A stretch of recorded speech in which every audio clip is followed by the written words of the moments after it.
Bonjour à tous et bienvenue sur boursicoté.com pour cette nouvelle analyse technique des principales matières premières avec ici l'or qui continue à valider la rupture haussière ici des 1257 $ l'once, puisque depuis la rupture haussière, eh bien, nous avons eu un nouveau test de cette ancienne résistance telle qu'elle était ici comme support. Donc nous avons eu un deuxième test ici et les cours donc continuent à évoluer au-dessus de cette zone horizontale. Toutefois, les cours sont actuellement capés sous une zone ici qui se situe sur cette zone ici horizontale autour des 1273 $ l'once. Donc on a une phase de stabilisation mais au-dessus de la moyenne mobile 50 arithmétique. Donc nous pourrons dire que cette phase de stabilisation se fait dans la continuité d'une dynamique haussière, puisque depuis le retournement que nous avons eu sur cette zone là, eh bien la moyenne mobile 50 arithmétique s'impose toujours comme zone de support. Donc tant que nous avons cette configuration, on reste dans une dynamique plutôt haussière.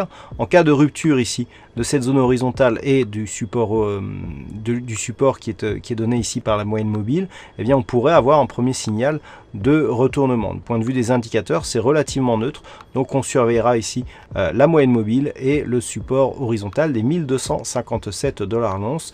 Tant que les cours évoluent au-dessus de cette zone, nous avons toujours un objectif qui se fait sur les 1295 voire 1303 $ l'once. Sur le WTI, suite au contact ici avec la bande de Bollinger inférieure que je vous signalais hier, les cours vraiment marquent une phase de stabilisation puisque nous avons ici des cours qui repassent au-dessus de cette moyenne mobile 20 exponentielle. Donc il ne s'agit pas pour l'instant d'un signal de retournement, un petit peu comme ce que nous avions eu ici sur cette phase où les cours évoluaient bien ici au-dessus de la moyenne mobile 20 exponentielle.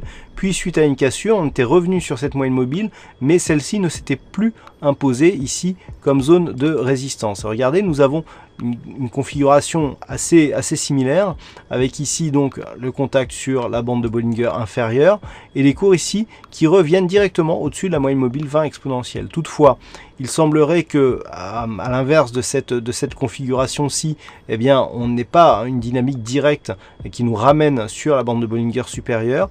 Donc il peut effectivement s'agir d'une phase de stabilisation. Toutefois, tant que les cours évoluent ici entre ce niveau donc des 50,33 $ le baril et 48,50 $ le baril, on peut avoir une phase de stabilisation. Je rappelle que l'objectif est toujours un retour ici sous cette résistance des 51,50 $ le baril, invalidé seulement par une éventuelle rupture des 47,15 $ le baril. Les indicateurs vont plutôt ici sur un petit retournement court terme, à l'image ici du stochastique et du MACD qui est en train de se retourner. Le RSI, lui, depuis quelque temps, nous donne des petits signaux de divergence baissière. Voilà ce que l'on peut dire donc sur l'analyse technique de ces principales matières premières. Passez une bonne soirée, de bons trades, et on se retrouve donc dès demain pour un trading live et de nouvelles analyses techniques, toujours sur le site boursicoté.com.